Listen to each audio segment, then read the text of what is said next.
दोस्तों, लंकापति रावण एक महापंडित था जिसने कठोर तपस्या कर ढेर सारा ज्ञान अर्जित किया था।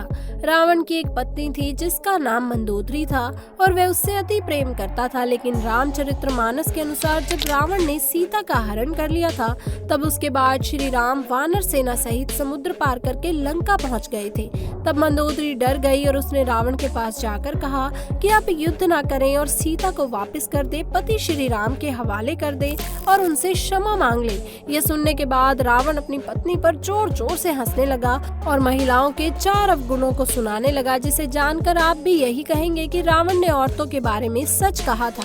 तो चलिए जानते हैं कौन से हैं वो अवगुण। रावण एक ऐसा शख्स था जिसे खत्म करने के लिए खुद भगवान विष्णु को राम का अवतार लेकर धरती पर आना पड़ा। एक ऐसा राजा जिसका नाम आज तक सारी दुनिया जानती है, लेकिन कोई भी इस नाम का इस्तेमाल नहीं करता। अपने समय का सबसे आधुनिक बुद्धिजीव जो अगर चाहता तो स्वर्ग का रास्ता भी बना सकता था। आज हम इतिहास के सबसे खतरनाक बुद्धिजीवों के बारे में बात करेंगे कि आखिर रावण की जिंदगी में ऐसा क्या हुआ जिसने उसे इस मुकाम पर लाकर खड़ा कर दिया। तो रावण के अस्तित्व की कहानी शुरू होती है भागवत पुराण से। विष्णु जी के लोक बैकुंठ में जय और विजय नाम के 2 द्वारपाल थे। एक बार जब ब्रह्मा के 4 पुत्र, जो कि अपनी पवित्रता के कारण बिल्कुल बच्चों की तरह नजर आते थे, वो सभी बैकुंठ जाकर भगवान विष्णु से मिलने की योजना बनाते हैं। लेकिन जब वो बैकुंठ पहुंचते हैं तो जय और विजय ने उन्हें बच्चा समझकर रास्ते में रोक दिया और कहा कि भगवान विष्णु के विश्राम का समय है, वो किसी और दिन बात करने के लिए आ जाएं। अभी वो मुलाकात नहीं करेंगे। ब्रह्मा के पुत्रों ने, जय और विजय ने कहा कि भगवान विष्णु तो अपने भक्तों के लिए हमेशा उपलब्ध रहते हैं। इस बात से वो सब बच्चे नाराज हो गए और क्रोध में आकर उन्होंने जय और विजय को श्राप दिया कि उन दोनों को बैकुंठ का त्याग करके धरती लोक में इंसान की तरह रहना होगा। तभी वहाँ भगवान विष्णु आ जाते हैं और वो दोनों इस श्राप से मुक्ति पाने की मांग करने लगते हैं। भगवान विष्णु उन दोनों से कहते हैं कि ये ब्रह्मा के पुत्रों का श्राप है, इसलिए वापस तो नहीं हो सकता, लेकिन मैं तुम्हें 2 विकल्प देता हूँ। जिसमें एक विकल्प था कि वो दोनों 7 जन्मों तक विष्णु के भक्त बनकर धरती पर जिए और दूसरा विकल्प था वो दोनों 3 जन्मों तक विष्णु के दुश्मन बनकर जिए। जय विजय धरती पर ज्यादा समय नहीं रहना चाहते थे, इसलिए उन्होंने दूसरा विकल्प चुना और इसी श्राप के चलते रावण ने जन्म लिया। महान श्री विश्वा और राक्षसों की राजकुमारी कैकसी की शादी हुई और उनके गर्भ से रावण का जन्म हुआ।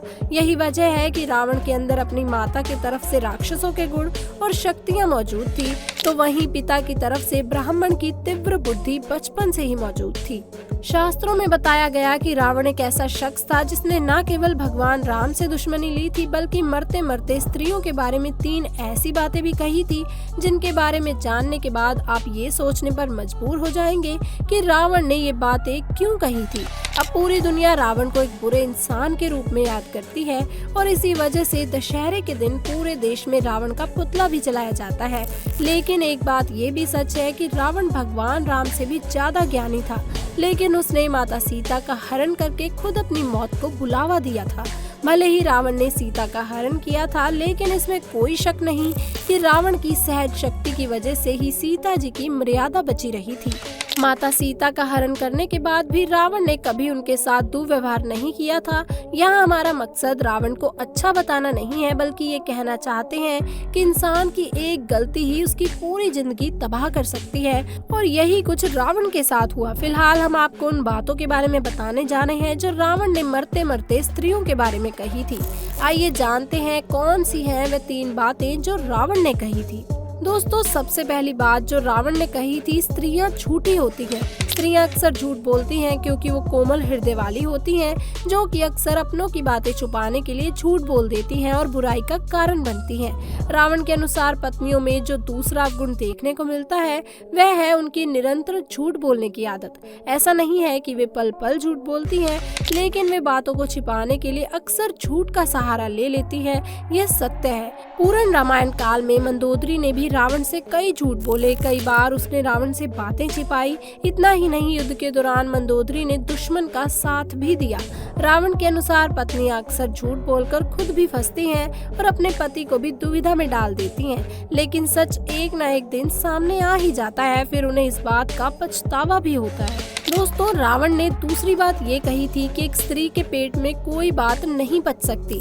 जी हाँ, अगर किसी औरत को कोई गुप्त बात पता चल जाए तो वह फौरन उस बात को आग की तरह फैला देती है। इसके साथ ही रावण ने यह भी कहा था कि स्त्रियां किसी न किसी की चुगलियां जरूर करती हैं, फिर भले ही वो कोई भी क्यों न हो।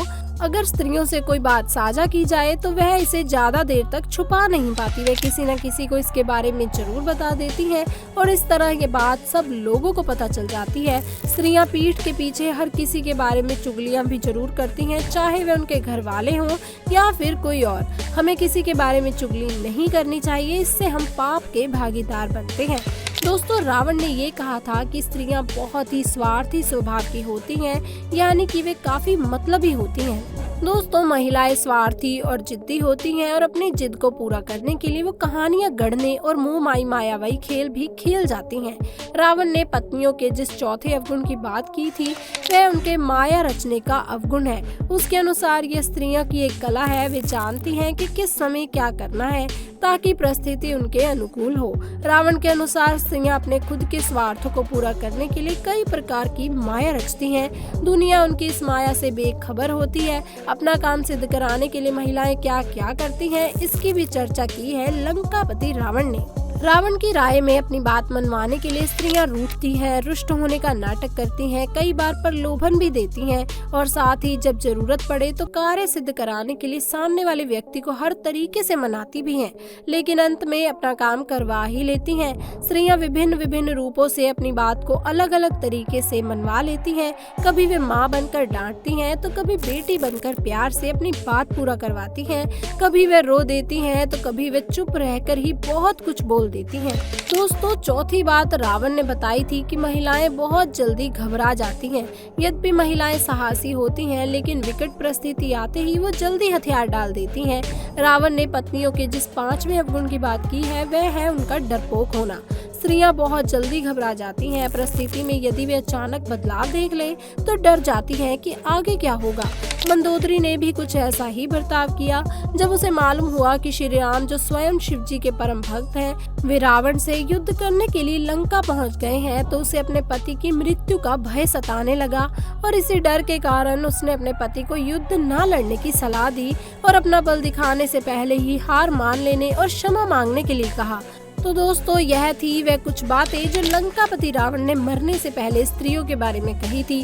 कहीं न कहीं ये बातें सच भी हैं। भले ही रावण ने पाप किया था, लेकिन यह बात भी सच है कि वे बहुत बड़े ज्ञानी थे। उन्होंने सीता माँ की मर्यादा का ध्यान रखा और अपनी बहन के लिए श्री राम तक से लड़ गए। तो दोस्तों आज की वीडियो में बस इतनी ही जानकारी। अगर वीडियो अच्छी लगी हो तो वीडियो को लाइक कीजिएगा और चैनल को सब्सक्राइब करके साथ लगे घंटी के बेल आइकन को भी प्रेस कर दीजिएगा, ताकि आगे आने वाली वीडियोस की नोटिफिकेशन आप तक समय पर पहुंचती रहे। तो दोस्तों मिलते हैं अगली वीडियो में, तब तक के लिए आपका धन्यवाद।